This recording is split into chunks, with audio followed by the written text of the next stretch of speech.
The mating auction was where you went when no one wanted you. And as Claire stood among the desperate women who had been passed over or discarded, unlike the others, she didn't try to be seen.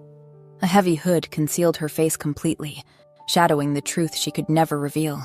So the crowd whispered, what could be so terrible that even here, among the unwanted, she had to hide? They weren't wrong to wonder. Beneath the fabric lay her shame, her curse, the secret that had destroyed her life and taught Claire to brace herself for rejection.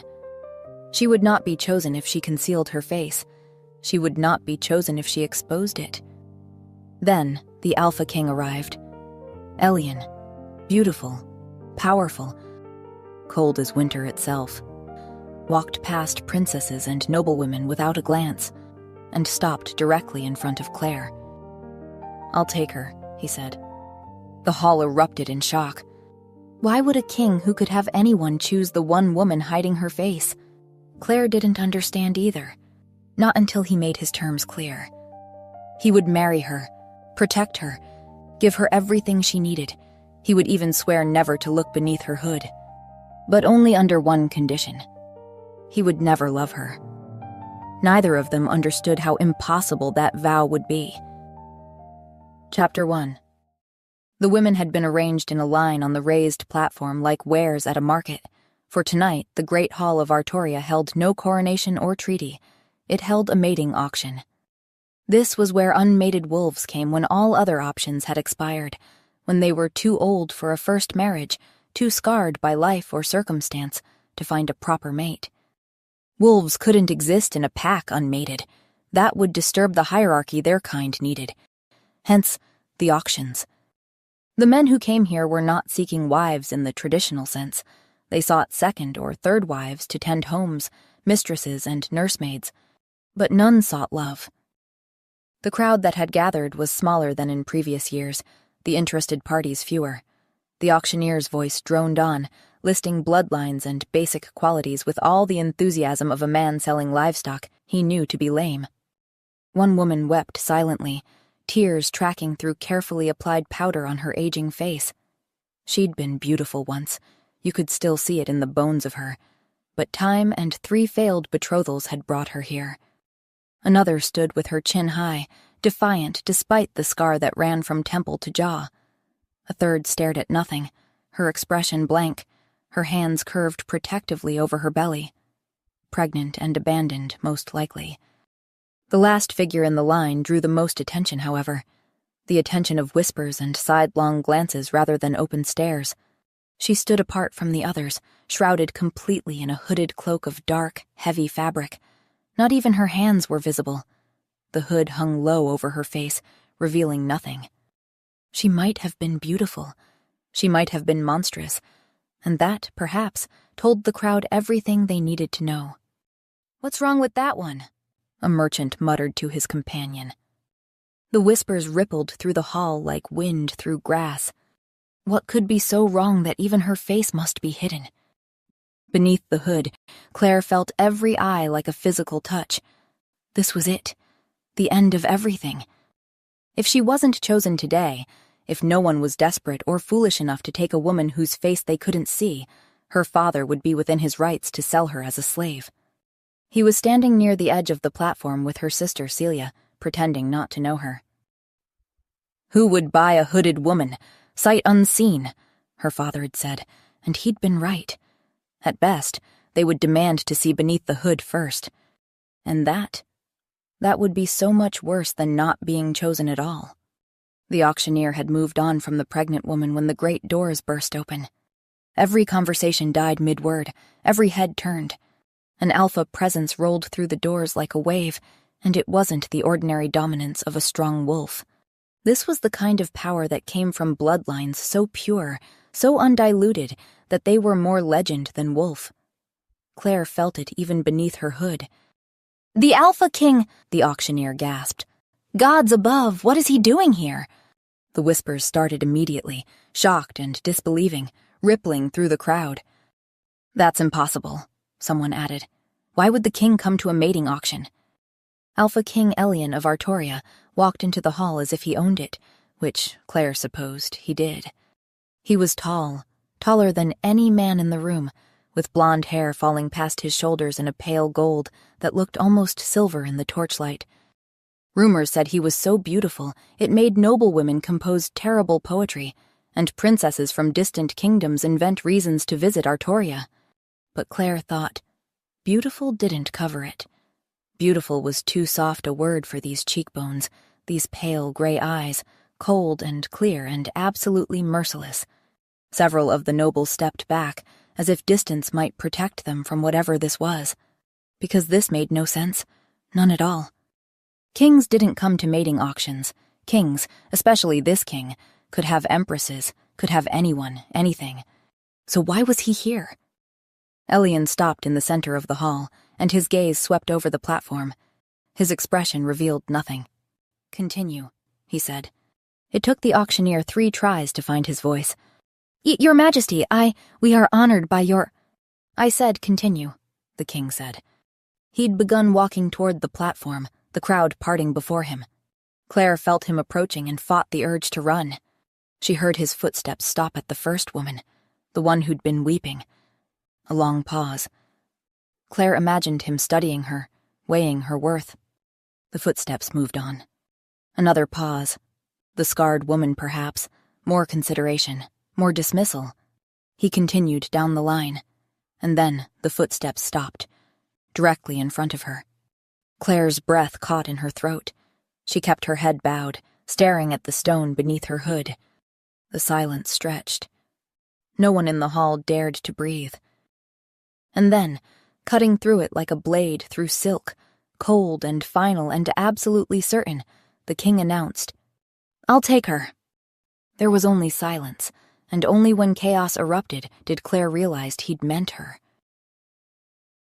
Chapter 2. Through the small window, she could see the castle rising in the distance, gray stone towers piercing a pale sky, and despite everything, despite the terror coiling in her chest, she felt something unexpected. Relief. She could still smell the desperation and shame in the air of that auction hall. Her father had made it clear, no one would want what they couldn't see. And when the auction ended with no offers, he'd be legally permitted to sell Claire into proper slavery. It was meant to be her father's final revenge, but then the Alpha King had walked into that hall. And everything had changed. He chose me, she thought, still unable to make sense of it. The carriage stopped.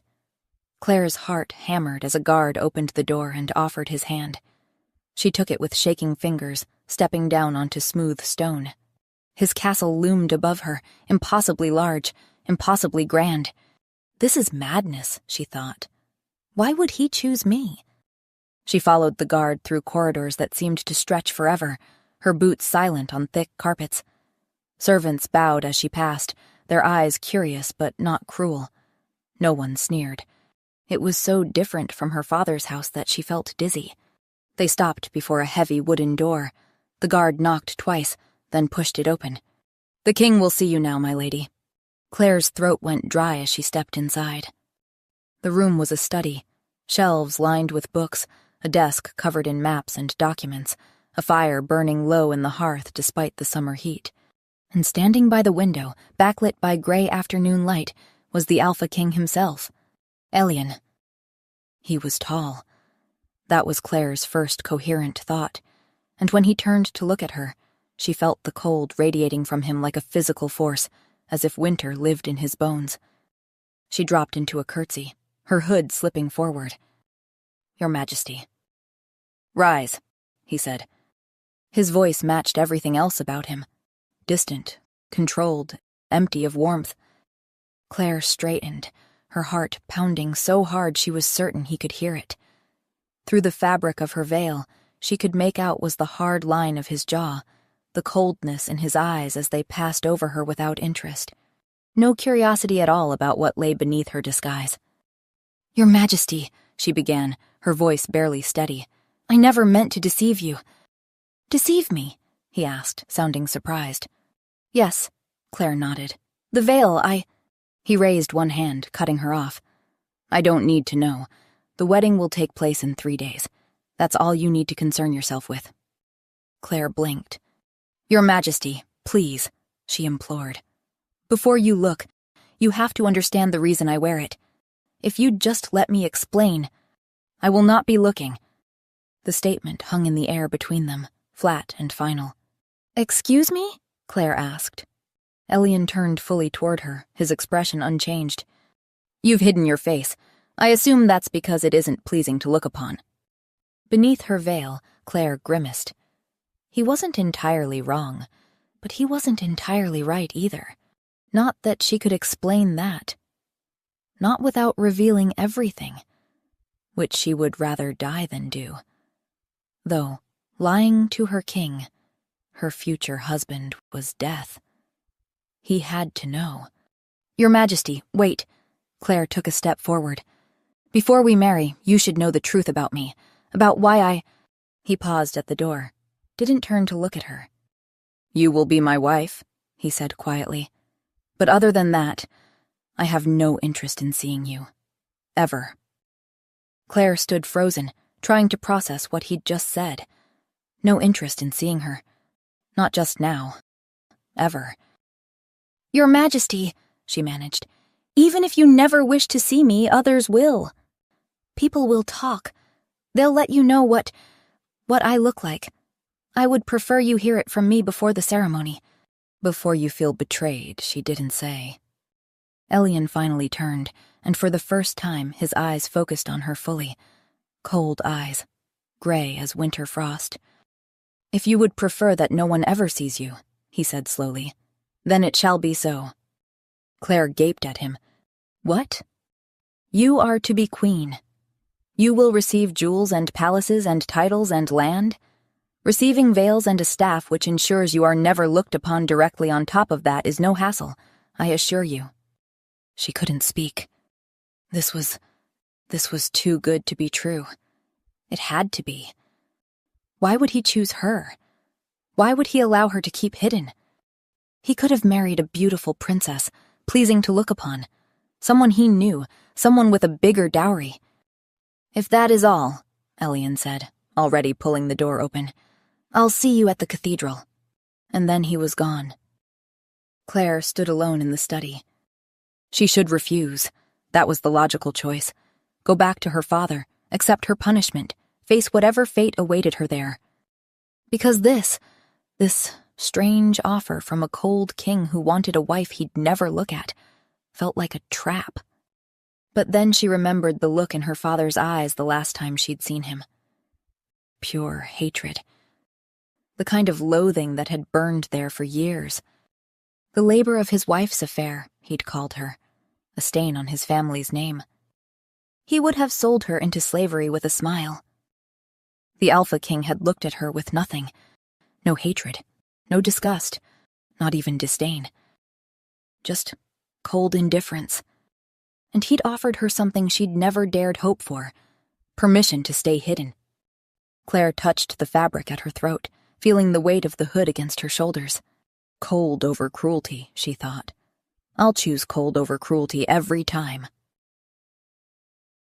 Chapter 3. The next morning, Claire was summoned to the king's council chamber. She'd barely slept. The room they'd given her was larger than any space she'd ever occupied, a suite of chambers with a canopied bed and a team of blind servants who'd arrived within hours of her request, just as the king had promised. They'd bathed her gently, dressed her in soft fabrics, brought her food she was too nervous to eat. No one had been gentle with Claire in a very long time, so now, walking through the castle corridors with a guard as escort, Claire tried to steady her breathing. This meeting, the wedding contract negotiations, needed to go well. But her father would be there, and the thought made her stomach turn. "Lady Claire, Your Majesty," a guard announced as Claire stepped inside. The council chamber was even bigger than she'd expected. A long table dominated the space, windows behind it letting in cold morning light. The Alpha King sat at the head of the table, 2 advisors flanking him. He was beautiful in the way winter was beautiful, harsh and unforgiving and impossible to look away from. And at the far end of the table, barely looking at her, sat her father. "Please sit," Elian gestured to a chair near him. One of the advisors cleared his throat. "Your Majesty," "The marriage contract has been prepared according to your specifications," they said. "If you'd like to review, I'll summarize," Elian interrupted. He picked up a document, scanned it briefly, then set it down. "The terms are straightforward," Elian declared, looking at Claire, or at the veil where her face should be. "First and most important, I will never look upon you," he said. "Neither I nor anyone in my household, my court, or my kingdom will be permitted to see your face." Claire's breath caught. "Is this agreeable to you?" Elian asked. Before Claire could answer, her father surged forward in his seat. "Your Majesty, I must protest. You don't understand what you're agreeing to. If you knew what was beneath that veil—" "I wasn't talking to you," Elian said calmly. "I was talking to my future queen." Claire stared at the king, something warm and unfamiliar blooming in her chest. "My future queen," he said. "Is this agreeable to you?" he repeated. "Yes," Claire said quietly. "It's more than agreeable, Your Majesty. Thank you for your kindness." One of the advisors shifted uncomfortably. Elian tilted his head slightly, and for the first time, she saw something other than cold indifference in his expression. "Kindness?" he asked, confused. "Yes." Claire's voice was steadier now. "You've honored my request to remain veiled. The servants you sent, the blind maids, they've been gentle and respectful." She steadied her breathing before she concluded simply, "That was very kind of you." Elian looked at her for a long moment, then he shook his head slightly and returned his attention to the contract. "The other conditions are as follows," he said, his tone once again purely factual. "You will give me an heir, preferably more than one, to secure the succession. But other than that, we will not share a life. We will not share a room. We will not dine together or spend time together. You will attend certain royal functions with me, perhaps 3 or 4 times a year, to maintain appearances before the court and visiting dignitaries. That is all." He paused, then added with the same measured precision, "The marriage will be contractual only. You will live comfortably. You will want for nothing. But I want nothing to do with you beyond what is necessary to produce children." Claire could feel the advisors watching her, waiting for her reaction. Her father had gone very still, his eyes fixed on her as if expecting her to break, to weep, to refuse. Even Elian seemed to be bracing for something, his jaw set in a way that emphasized the strong line of it. But Claire didn't flinch. His scent was calm, controlled. There was no malice in it, no desire to humiliate, no cruelty. He was simply stating facts, the same way someone might state the time or the weather. He wasn't trying to hurt her. "I agree to your terms, Your Majesty," Claire said clearly. "They're more than generous. You do me a great honor." The advisors stared. Her father's expression twisted with fury. "And Elian..." Elian looked utterly perplexed. The confusion made him seem younger somehow. "An honor?" he repeated slowly. "To be married to someone who wants nothing to do with you? Who will never care for you?" Claire met his gaze through her veil, unwavering. "Yes, Your Highness," she said. "It's more than I deserve. More than my family has ever given me," she thought. More than I ever dared hope for. Safety. Protection. A life where no one would look at her with hatred or disgust. A husband who would never raise his hand to her. A husband who simply wanted nothing. That was better than cruelty. That was mercy. Very well. Elian pushed the contract across the table toward her. "Sign here." Claire signed. Her father signed as witness, his hand shaking with barely suppressed rage. The advisors signed, both of them sneaking glances at their king as if trying to understand what he was thinking. And then it was done. She was going to be queen. To him. This beautiful, cold, mysterious man who the entire court seemed to regard with a mixture of fear and reverence. Exiting the council chamber felt like walking through a gauntlet. The corridors were full of courtiers and servants, all of them stopping to stare as she passed. Whispers followed in her wake. "Is that her? Why does she hide her face?" But His Majesty could have anyone. Why her? Claire kept her head down, her hands clasped together, trying to ignore the burning curiosity in their eyes. Just 3 more days. 3 more days and she'd be married. She was almost to the staircase leading to her rooms when someone stepped into her path. Her sister Celia, dressed in a gown of pale blue and more beautiful than ever. "We need to talk," she said quietly. Against her better judgment, Claire nodded. They found an empty alcove off the main corridor, a small space with a window overlooking the gardens. "You can still refuse him," Celia said finally. "And why would I?" Claire said. "You'd risk the king's anger when he discovers what you are?" Claire's hands clenched beneath her veil. "He won't discover anything. He's agreed never to look at me." "You really think he'll never demand to see his now wife?" Her sister's voice rose despite herself. "He's the Alpha King, Claire. Women throw themselves at him." "Eventually," her sister continued, "he'll insist. And when he sees what's under that veil—" "I'll explain," Claire whispered. Her sister's expression hardened. "Explain what?" "Your face says it all. You don't deserve to be queen. Not after what you did." Claire took a step back. "Celia, I told you, it wasn't me," she attempted. "Liar!" her sister's voice broke. "You couldn't stand that Eric was leaving you, and so you—" Tears burned behind Claire's eyes. "I don't know what happened that night," she interrupted. "I was angry, yes, but I would never hurt him." "The king seems kind to you now," her sister hissed, "but when he discovers the truth, he'll destroy you, Claire." Then she was gone. Chapter 4. The carriage rocked gently as it made its way through the crowded streets toward the cathedral. Claire sat rigid on the velvet seat, her hands clasped so tightly in her lap. Outside there were people, common folks and nobles alike, thousands of them, packed into every available space along the route. They were waiting to see their new queen. Her ride slowed, then stopped. She braced herself as a footman opened the carriage door and offered his hand. Claire took it, stepping down onto smooth stone. The crowd's noise intensified. "Her veil is so thick," someone said. "I can't make out her features at all." "We will see her once she exits the cathedral," a woman concluded. Claire's stomach twisted. They're about to be disappointed, she thought. One step, then another. The cathedral entrance loomed before her, and she walked toward it alone. No father to give her away. The moment she crossed the threshold, the noise outside faded to a muffled hum. The pews were packed with nobility in their finest clothes, silks and velvets, jewels glittering in the candlelight. Every single face turned toward her, whispers rustling through the crowd. What does she look like? Perhaps she's hideously scarred. Claire's fingers tightened around the bouquet, but she kept her gaze fixed straight ahead, where the altar waited. Where he waited.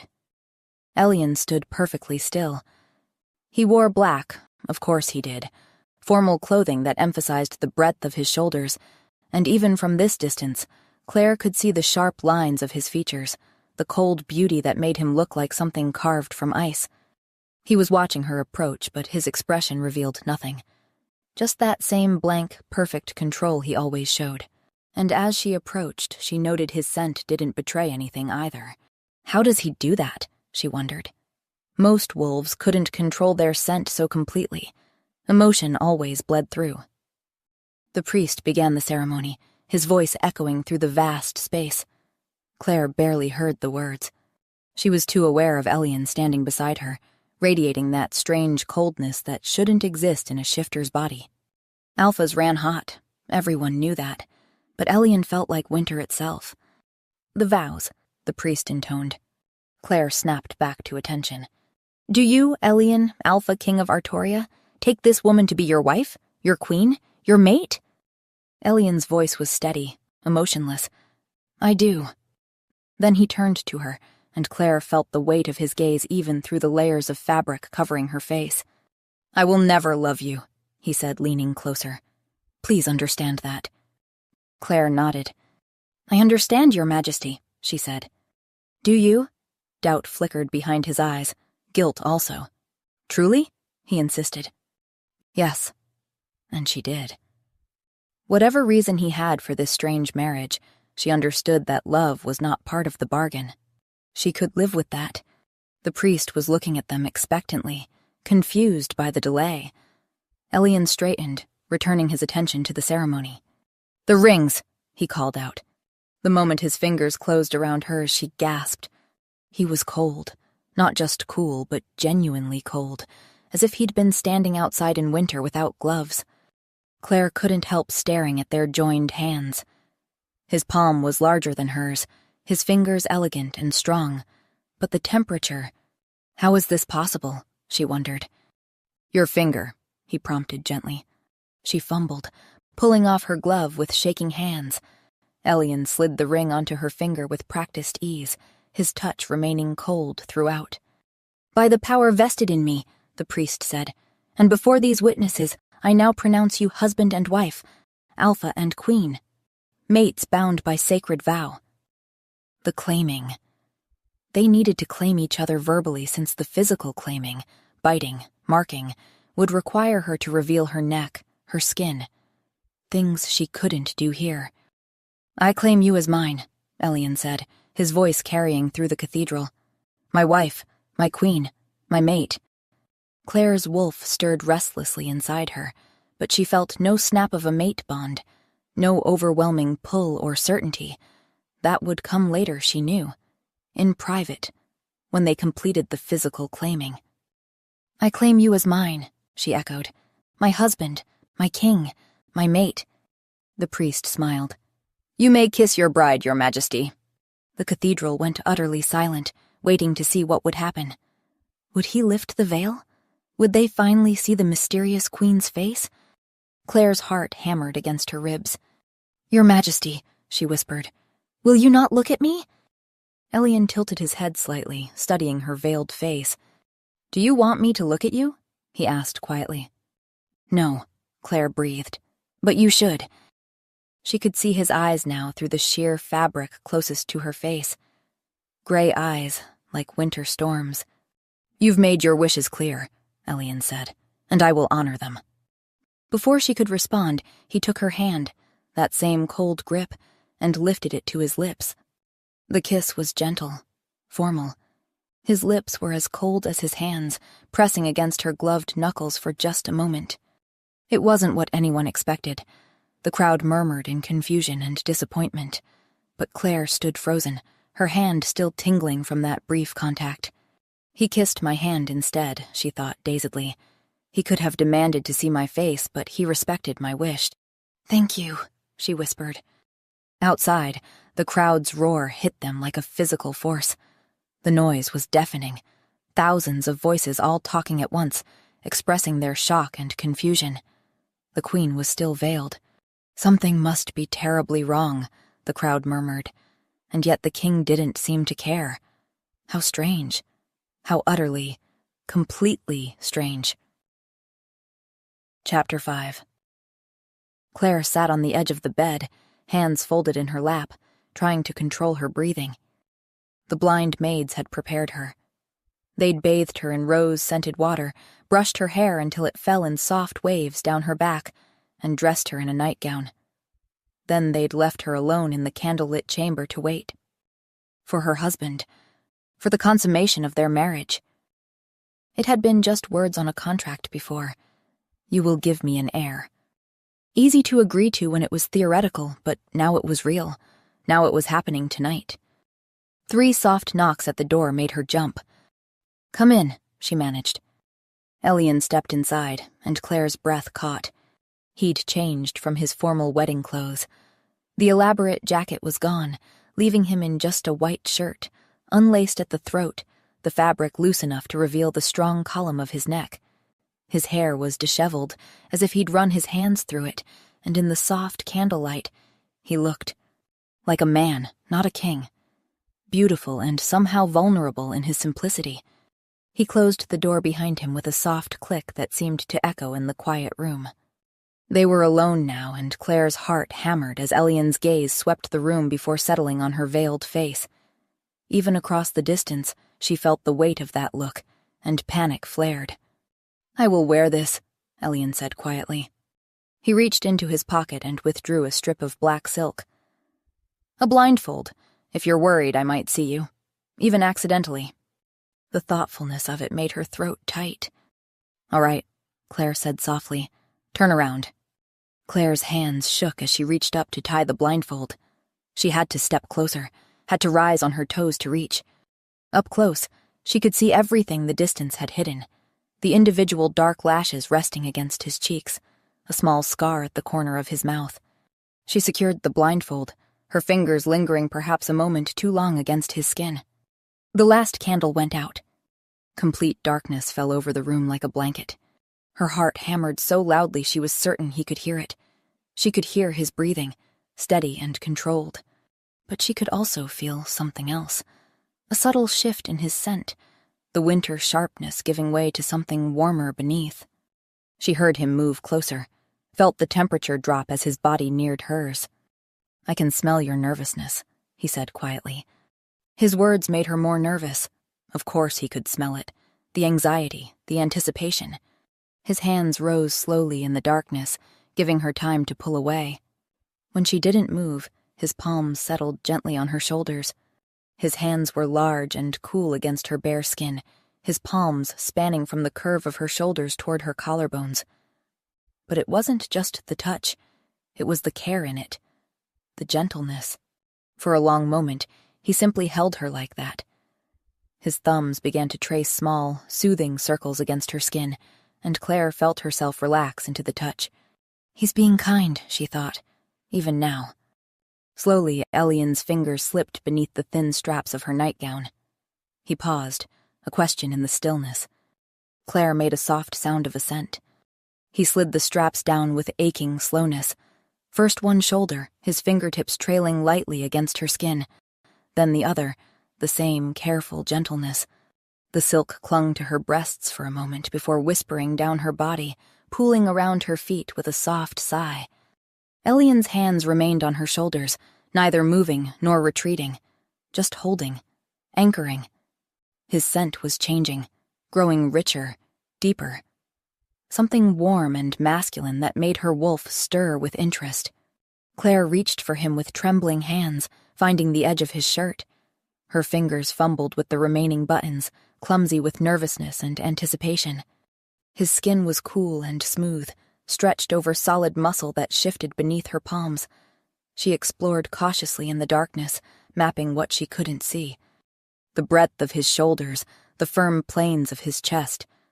When her hand settled over his heart, she felt it beating, fast and strong, faster than his controlled demeanor suggested. She grew bolder, her fingers tracing the ridges of his stomach, the dip of his waist. His muscles tensed beneath her touch, and she heard his breathing change, becoming more ragged. When she reached his waistband, she hesitated, her fingers resting at the edge. "May I?" she whispered. "You may do whatever you like," he replied. The way he said it, rough and low, made her heart skip. She pushed the fabric down with fumbling hands, revealing more bare skin. Elian caught her hand gently, stilling her exploration. He lifted her fingers to his mouth and kissed them one by one, his lips cold and soft against her skin. His hand came up to cup her face. His palm was cool against her flushed cheek as his thumb brushed over her lower lip. Then his fingers moved to trace her cheekbone, exploring. She felt him pause, his scent shifting, confusion bleeding through. "What is it?" Claire asked nervously. "Nothing. I just thought—" He trailed off, his fingers continuing their exploration of her face. When they moved higher, toward her forehead, panic flared. He was picturing her features through touch. Claire caught his wrist, stopping him. Instead of speaking, she guided his hand downward, pressing his palm against her collarbone, just above her breasts. Elian went completely still. Slowly, giving her every chance to stop him, his fingers began to move, tracing along her collarbone with feather-light touches that made her shiver. Then lower. The sensation was— she had no words for it. His hand was cool against her heated skin, and the contrast sent sparks of something unfamiliar racing through her. A small sound escaped her, surprise and pleasure mixed. She felt Elian's answering reaction, a slight tremor in his hand, a hitch in his breathing, his scent deepening into something rich and heady. His other hand found her waist, then both hands began to explore with increasing confidence. The curve of her ribs, the dip of her waist, the flare of her hips. When his palm pressed against the small of her back, pulling her closer, Claire startled at the cold of his skin. "I'm going to kiss you now," Elian murmured. Claire barely had time to process the words before his mouth found hers. The sensation overwhelmed every thought. His lips were cool but soft, moving against hers with careful patience. Her first kiss. And it was everything and nothing like she'd imagined. Sweet and overwhelming and perfect. Claire's hands found his shoulders, gripping them for balance. She stepped closer without thinking, wanting to be nearer to him, and the moment their bare bodies pressed together, they both gasped. His chest against her breasts, his stomach against hers. The contrast in temperature, his coolness and her warmth, created sensations she'd never imagined. The kiss deepened, became less careful, more urgent. His hand in her hair tightened, tilting her head to a better angle. Something was building inside her, a warmth, a need she didn't understand but felt with every fiber of her being. Elian carried her across the room, his mouth finding hers again. When they reached the bed, he laid her down with such care, as if she were something breakable and infinitely precious. Then his body covered hers, and Claire forgot how to breathe. The solid press of his body, the way he surrounded her completely, covered her, protected her even as he possessed her. It was overwhelming. When his lips found the sensitive skin of her neck, she made a sound that surprised her, breathy and wanting. His mouth worked at her neck, kissing, sucking, his teeth grazing lightly, and with each touch, his scent grew stronger. "Please," Claire whispered, "bite me." Elian went rigid above her, his whole body locked up, trembling. His scent exploded around her, dark and wild and utterly intoxicating. "I shouldn't," he groaned, his voice strained. "It would be too much." The refusal ached, but there was something in his voice, regret, maybe even pain, that told her this cost him too. His mouth moved lower, kissing down her chest. The sensation was shocking. His mouth was hot despite his cold skin, in ways that sent pleasure shooting straight to her. She'd never felt anything like this, didn't know her body could produce such intense sensation from such a simple touch. There was a warmth spreading from where he touched, pooling low in her belly. She felt restless, needy, her hips moving of their own accord. Elian's hand slid down her stomach, over her hip, lower. Claire tensed at the intimate touch, but he was gentle, patient, learning what made her respond to him. The pleasure built slowly, climbing toward something she didn't understand. Then they came together slowly. There was a moment of sharp discomfort that made her tense. "Breathe," Elian murmured. "Just breathe for me." Claire forced herself to breathe, and soon the discomfort faded. The sensation was overwhelming, a connection beyond anything she'd imagined. They found their rhythm together, and Claire understood what it meant to be truly connected to another person. Elian's breathing grew more ragged, his movements less controlled. "You're so warm," he said, sounding almost overwhelmed. "I'm sorry," Claire gasped. "Is it too—" "No." The word came out as a groan. "It's good, so good." They lay tangled together in the darkness afterwards, both trembling. His arm was wrapped around her, holding her close. For a long moment, neither moved, just breathed together in the darkness, hearts racing in sync. Then he moved away. She heard him dressing in the darkness, but instead of leaving immediately, his footsteps approached the bed again. He kissed her knuckles slowly, each one a gentle press of cool lips. "Thank you," he murmured, "for tonight." The tenderness in his voice made her throat tight. Then, reluctantly, he released her hand and left. Chapter 6. The morning after her wedding night, Claire woke alone. She touched her neck where Elian had kissed and marked her, feeling the tender spots where his mouth had worked. He was here, she thought. The blind maids arrived to help her dress, their gentle hands efficient. Once covered, Claire ventured out into the palace, free to wander. It was strange being here, being safe. No one sneered at her. She found the library, a vast room filled with more books than she'd ever seen, and spent hours reading. This is enough, she told herself firmly. Being safe is enough. The king had been clear about their arrangement, contractual, distant. She needed to stop hoping for anything else. The next evening, Claire sat by the fire in her chambers when her door opened. Elian stood in the doorway. Hands were clasped behind his back, his posture rigid. "Your Majesty," Claire said, surprised. "Hello," Elian said, the word coming out stiff. An awkward silence stretched between them. "Is there anything I can help you with?" Claire asked finally. "Oh, no." He clenched his jaw. "I just thought I would come and inquire after your health." He came to check on me, Claire realized, warmth blooming in her chest. "I'm perfectly fine, Your Majesty," she said softly. Another silence. But Elian didn't leave. He stood there, clearly wanting to say something more but not knowing how. "Do you think you're with child yet?" he asked, the words bursting out of him suddenly, before he immediately looked mortified. "Forgive me, that was quite forward." "Oh, not at all," Claire said quickly. "I mean, I can't know yet. It's too soon to tell." "Yes, of course," Elian nodded. Claire's heart was racing. She knew she shouldn't say anything. He'd just come to check on her health, but the words came out anyway. "Though, perhaps, Your Majesty," she heard herself begin. His eyes snapped to her. "Yes?" He took a step forward. So did Claire. "Well, it's just that I understand having an heir is crucial to His Majesty and the kingdom," she said. "Yes, it is," Elian nodded.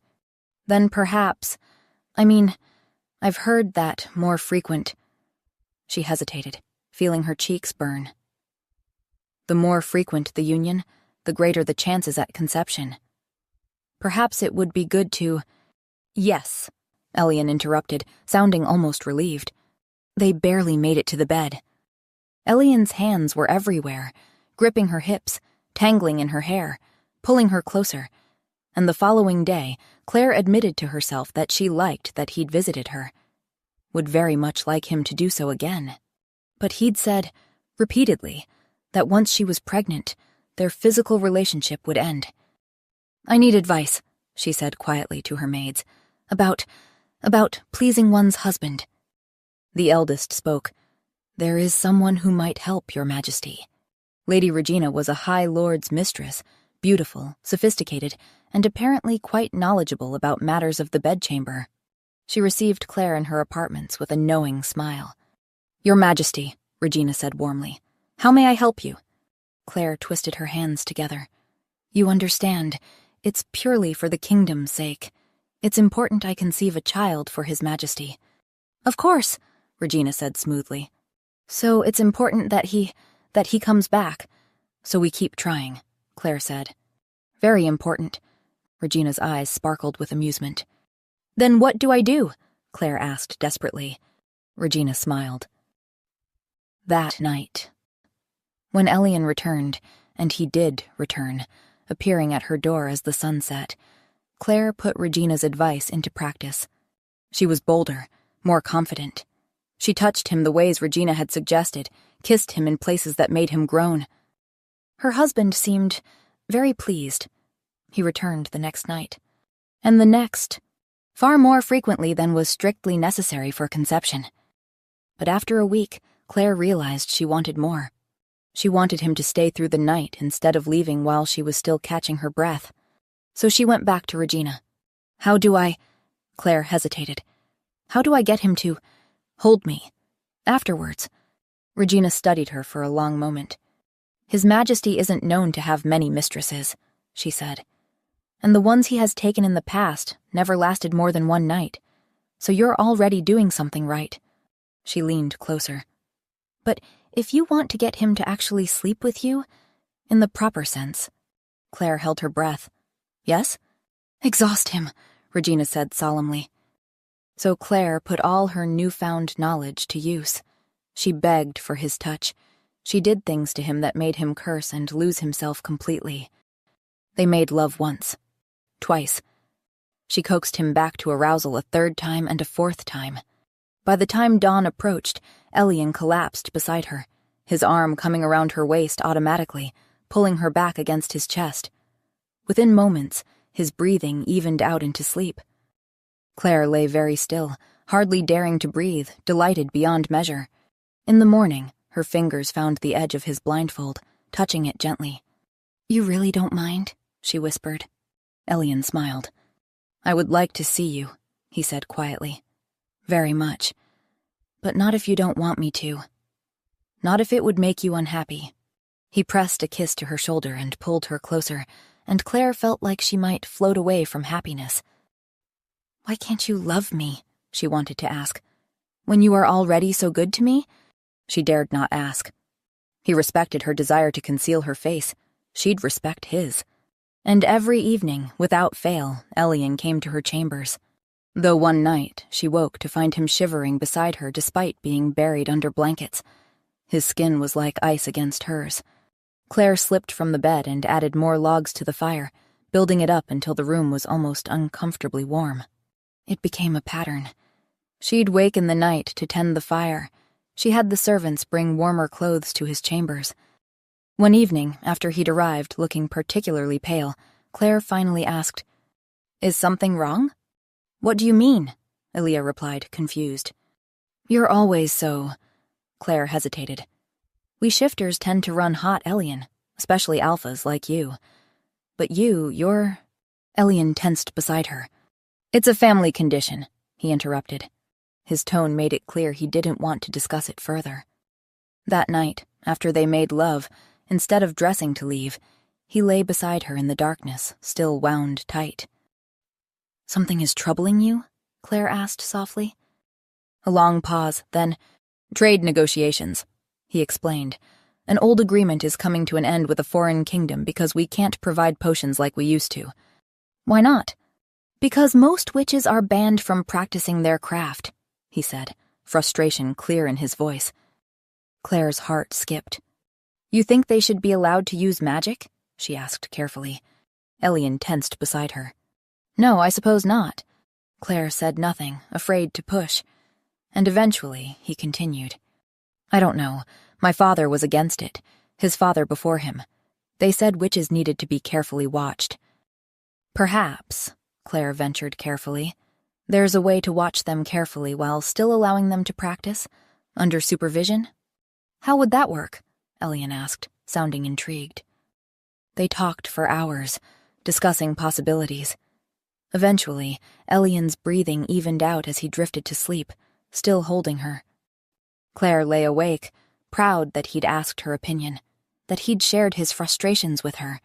"I'm falling in love with him," she realized, with his voice, his touch. Time went by. Elian came earlier each evening now. Sometimes he arrived before dinner, eating with her in her chambers before taking her to bed. The mate bond was forming, growing stronger with each night they spent together. Claire could feel it.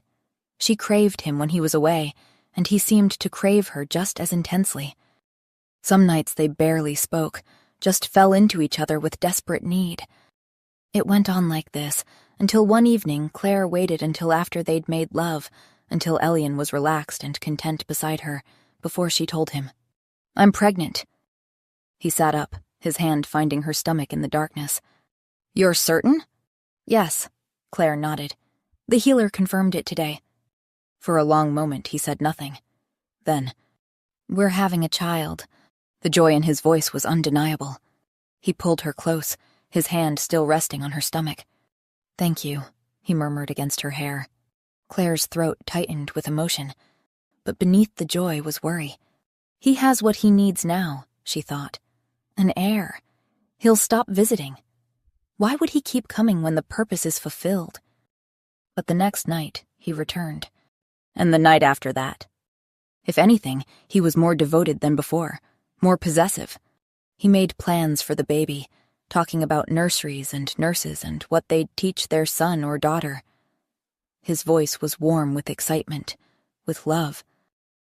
When the baby finally came, a boy, healthy and squalling, Claire wept with relief.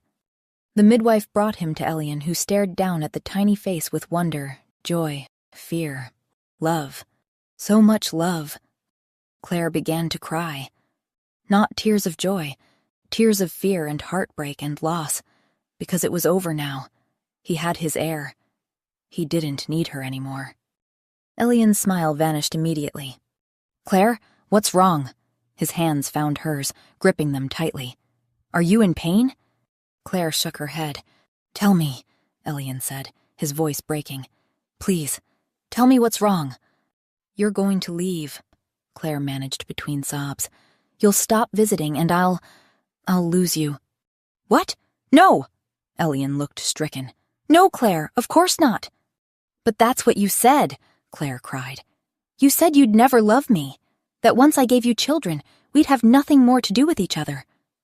"I was wrong," Elian said desperately. He brought her hands to his lips. "I love you," Claire sobbed, the words spilling out. "I know I shouldn't, but I love you and I don't want to lose you." "You won't lose me," Elian said, his voice fierce. He looked panicked, desperate. "You won't, I swear it. You're the mother of my child. You're everything to me." Claire met his gaze through her veil. He looked so sad, so pale. "I want your love," she whispered. "Not just your hand in marriage. I want you." Elian's eyes widened.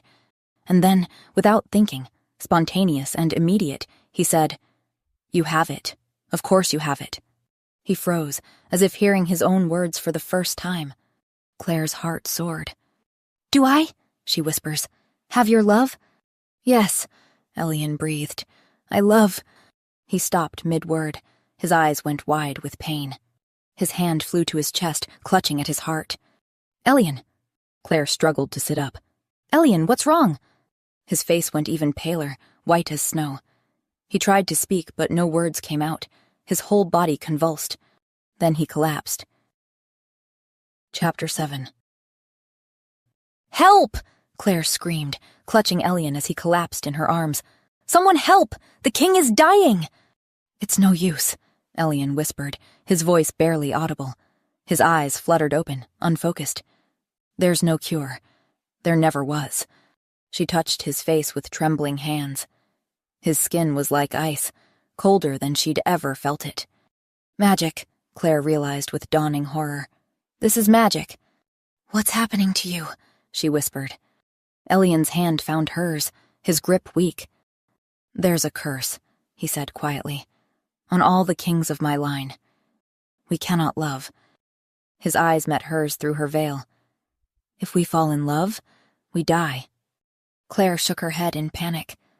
No, it can't be," she denied.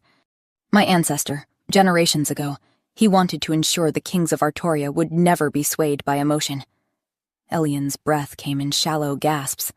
"So, he sought out a powerful witch, and now every king since has been incapable of feeling love, or rather, incapable of surviving feeling." Claire gasped. "If we ever do fall in love," Elian went on, "the curse activates. Our hearts freeze. We die." He laughed bitterly, the sound turning into a cough. "My ancestor regretted it almost immediately. Realized he'd been tricked. That's why witchcraft was banned in Artoria.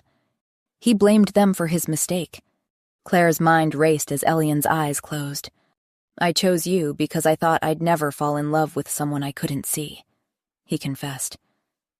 "I thought I wouldn't truly know you, and that it would keep my heart safe." "But it didn't," Claire whispered. "No." His hand tightened on hers. "I fell in love with you, Claire. Every part of you I could know." "Then I'm killing you." Tears streamed down Claire's face. "My very existence is killing you." "No," Elian said fiercely. "You gave me life. For the first time, I felt alive. You made me happy, Claire. So happy. I have no regrets." "I won't let you die." Claire's voice was steel through her tears. "What if you stopped loving me? Would the curse reverse?" Elian looked at her with such tenderness it broke her heart. "I could never stop loving you," he said. "What if you had a reason to?" Claire's hands went to her veil with shaking fingers. "What if you saw what I really am?" Elian's eyes widened. "Claire!" he protested. "You need to see," she said. You need to know the truth. Then you'll hate me so much you'll heal." Before he could protest further, Claire pulled the veil from her face and watched her husband's eyes widen, watched him take in her features. She waited for the disgust, the horror, but his expression was one of wonder. "You're beautiful," he breathed. "Look closer," Claire begged, tilting her head so he could see her forehead clearly. "Look at what I am." There, stark against her pale skin, was the cross-shaped scar, the brand, the mark of a dangerous witch whose magic had been bound for crimes against the kingdom.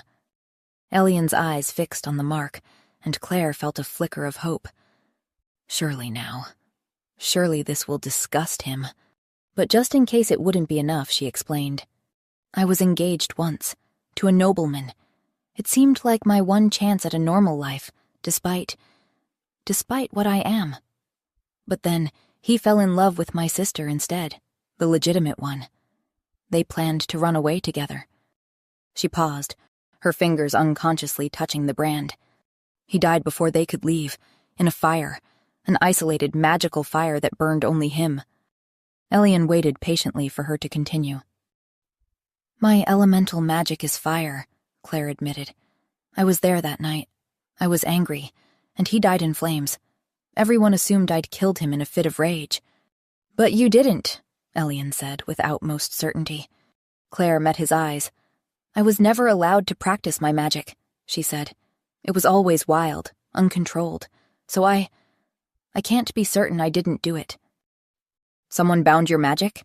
Elian asked. "Yes. My father, after Eric's death." Claire sighed. "He hated me already. My mother. He said she'd had an affair with a wizard.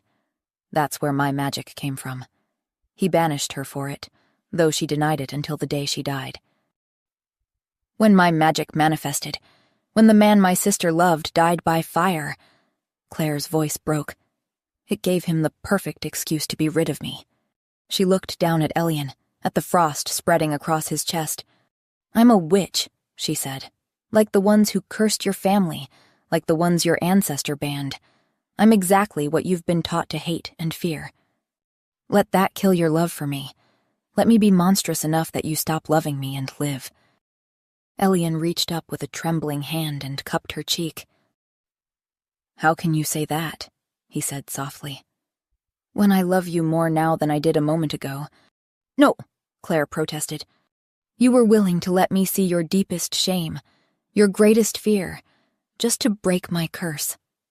His thumb stroked over the brand on her forehead. "How could I not love you more for that?"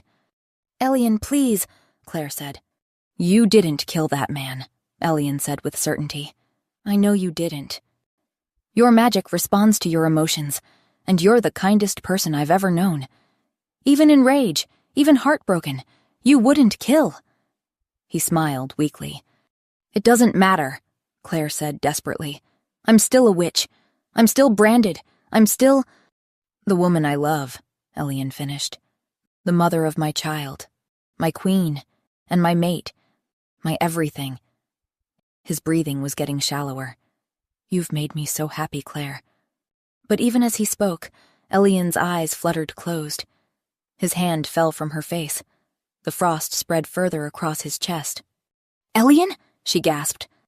He didn't respond. Chapter 8. 3 weeks had passed since Milo's birth.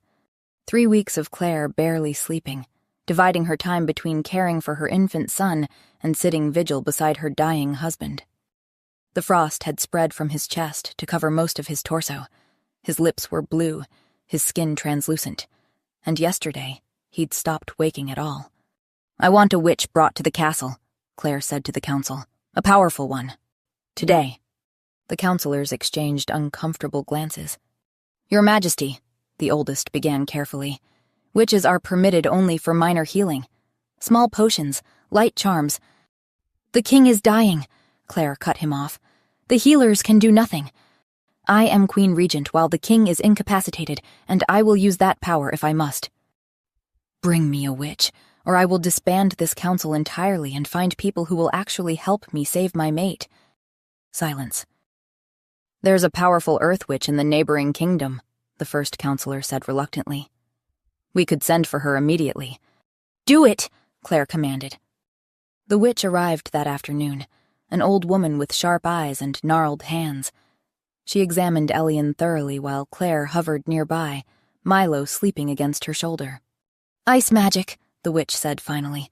A curse rooted deep, very old, very powerful. Can you break it? Claire asked desperately. The witch shook her head slowly. It's a family curse, not just his own. That makes it much more difficult to... Family? Claire looked down at Milo sleeping peacefully in her arms. Does that mean... Will my son be cursed too? It's possible, yes, the witch said gently.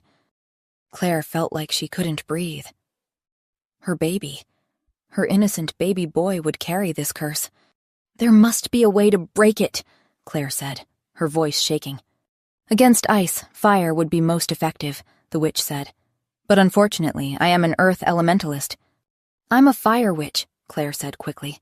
Could my magic work? The witch's eyes sharpened with interest. A fire witch? She stopped, studying Claire more closely. But your magic is bound. I can feel the seal on you. Claire's heart sank. Yes, my father had me bound years ago, after someone died and I was suspected of... Wait, the witch stepped closer, peering at Claire's face. That's why you look familiar. Is your father Alistair Crane? Claire blinked. Yes, how did you... I knew his mother. Your grandmother. The witch's expression softened. Isabel was my twin sister. The world tilted. Your twin? But that would mean... Yes, your grandmother was a witch. Claire's mind reeled. My grandmother? My father's mother was a witch? She was, the witch said. But when your grandfather found out, he had her killed. Accused her of treason, some fabricated crime, to get rid of her. He was furious at having married a witch and never told anyone in the family. Understanding crashed over Claire like a wave.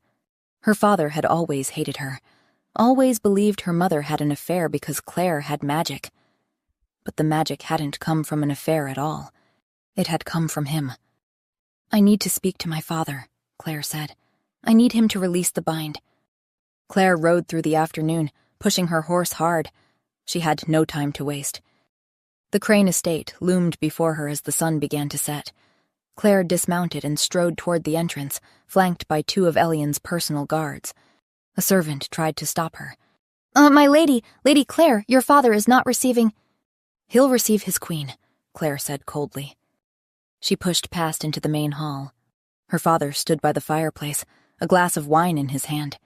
When he saw her, his face twisted with disgust. Claire's sister Celia said from the corner, standing quickly. You, he spat. How dare you show your face here? I need you to release my bind, Claire said, cutting straight to the point. Now. Alistair barked a laugh. The Alpha King is dying, Claire insisted. I need my magic to save him. Release the bind. No, her father said. Father, please, Celia began. She said the king was... She's a dangerous criminal, Alistair said. I'll not unleash her magic on the world again. You've always seen the worst in me, Claire said. I told you I had nothing to do with Eric's death, but you didn't believe me. Not even for a second. Of course I didn't believe you, Alistair sneered. You'd lie to protect yourself. You're just like your mother. She kept crying she'd never strayed, but I knew... Mother didn't stray, Claire said. The witch powers came from you. Silence crashed over the room. What? Celia whispered. Your grandmother, our grandmother, was a witch, Claire said, her eyes never leaving her father's face. Your father had her killed when he discovered it, but she passed her magic down. To you, father, and to me. Celia's hand flew to her mouth. Mother never betrayed us? She never... Father, is this true? Claire watched her father's face carefully, watched the way his jaw clenched, the way his eyes flickered, and she realized the truth. You've known, Claire said slowly. You've always known. What? No, he didn't, Celia began. Yes. Alistair's voice was flat. Of course I knew. Celia gasped. What was I supposed to do? Alistair demanded. Father had assured me all witch powers in our line were bound. Then my daughter manifests fire magic? Your mother refused to bind you, said it wasn't natural, wanted to contact the Royal Academy. Have you trained properly? He shrugged. There was no way anyone would find out my daughter was a witch. I needed your powers bound, and so your mother had to go. The casual way he said it, as if he were discussing the weather, made Claire's blood run cold. Celia stumbled backward, her face white. How could you? She exclaimed. She was our mother. She loved us, loved you. Daughter, I was always proud of who you'd become, Alistair said dismissively. Don't disappoint me now. Why get rid of Mother at all if you just wanted to bind Claire? Celia cried. Why not just bind her and let Mother live? I did have her bound, Alistair said, affronted. I had Claire bound immediately, the very day after the magic manifested. Both Claire and Celia went very still. Because Claire's magic had manifested when she'd turned 13, and if she'd been bound since then. But then, Celia's voice shook. How did she kill Eric? If she was already bound, how did she use magic to kill him? For just a moment, Alistair looked uncertain. You killed him, Claire breathed. You killed Eric. That's impossible, Celia said, shaking her head. Eric was killed with fire magic. Everyone said so. The fire was too specific, too targeted for it to be an accident. She stopped. Her eyes went wide. You also have fire magic, she said, pointing at their father with a trembling finger. That's how Claire inherited it. It passed from grandmother to you, then to her. You could have... Celia's right, Claire said, stepping forward. You knew Mother was innocent. You knew I was bound. You knew you had fire magic. And you killed Eric to frame me, didn't you? Alistair's face went red. It was 2 birds with 1 stone. Get rid of that commoner unworthy of Celia, and get rid of you. He pointed at Claire with shaking rage. I could finally be rid of the reminder of my shame. He never finished the sentence. Celia's fist connected with his nose with a sickening crunch. Alistair stumbled backward, blood streaming from his face. His head hit the edge of the mantel as he fell, and he collapsed to the floor, unconscious. Silence. Claire and Celia stared at each other across their father's prone body. Sister, Celia began, her voice shaking. She looked horrified at what she'd done, embarrassed, guilty. Later, Claire said firmly. I need the seal. I need to break my bind and save Elian. Do you know where Father keeps it? Celia nodded quickly. She ran from the room. Claire stood over her father's unconscious form, feeling nothing. No anger, no satisfaction, just emptiness. He hated me my whole life for something that came from him, she thought distantly. He killed my mother, killed Eric, ruined my life, all to hide his own shame.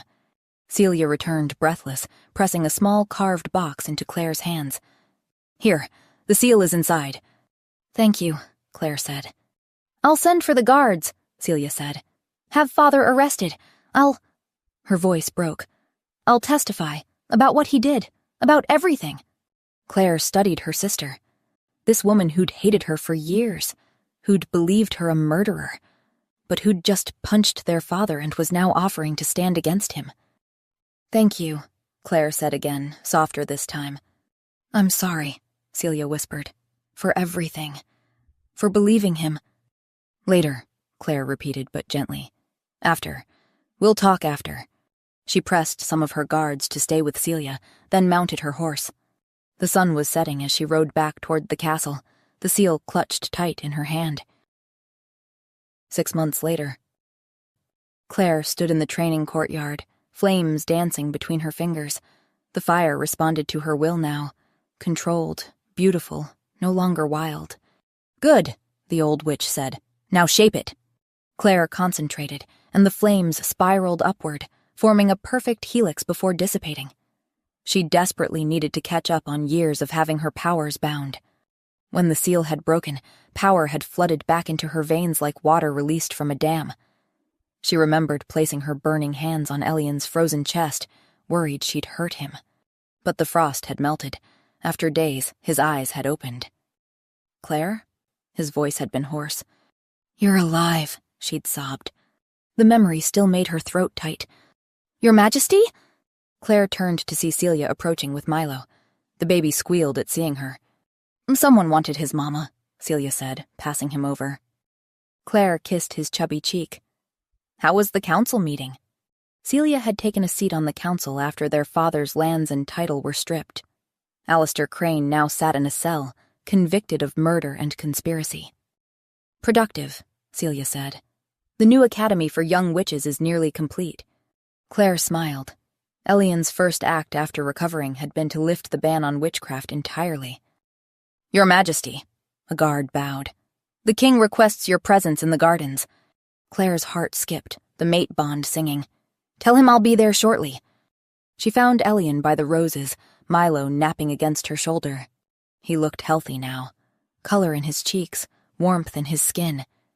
The curse was broken completely, not just for Elian, but for the entire bloodline. Milo would never suffer as his father had. "My queen," Elian said, smiling. He pulled her close, careful not to wake the baby, and kissed her temple. "And my son." "He wanted to see you," Claire smiled. "Boy knows what he wants." Elian stroked Milo's hair. "Like his father." Claire laughed. "Like his father? Is that so?" "I wanted you from the first moment I touched you. Even when I was trying to convince myself I didn't." Elian cupped her face. "You saved me, Claire. In every way a person can be saved." "We saved each other," she corrected softly. She looked at Milo. "We were both hiding, both deceiving each other and ourselves." "And yet," Elian said, "we found freedom anyway." Claire thought of that moment when she'd removed her veil, shown him her shame, hoping it would save him, when he'd loved her all the more for it. She takes his hand. "The maids can watch Milo tonight," Elian said, his voice dropping. "I want you two myself." Heat bloomed in Claire's cheeks. "Your Majesty!" "Elian," he corrected. "Always Elian when we're alone." She thought of everything they'd been through. The auction. The contract marriage built on lies. The nights in darkness where truth had emerged. They'd both entered this marriage seeking escape, but neither had expected love. Love had found them anyway. And in loving each other, they'd freed not just themselves, but an entire kingdom. Thank you for listening to this story. If you enjoy these stories and would like to support the channel and get access to exclusive content I share there, you can join me on Patreon.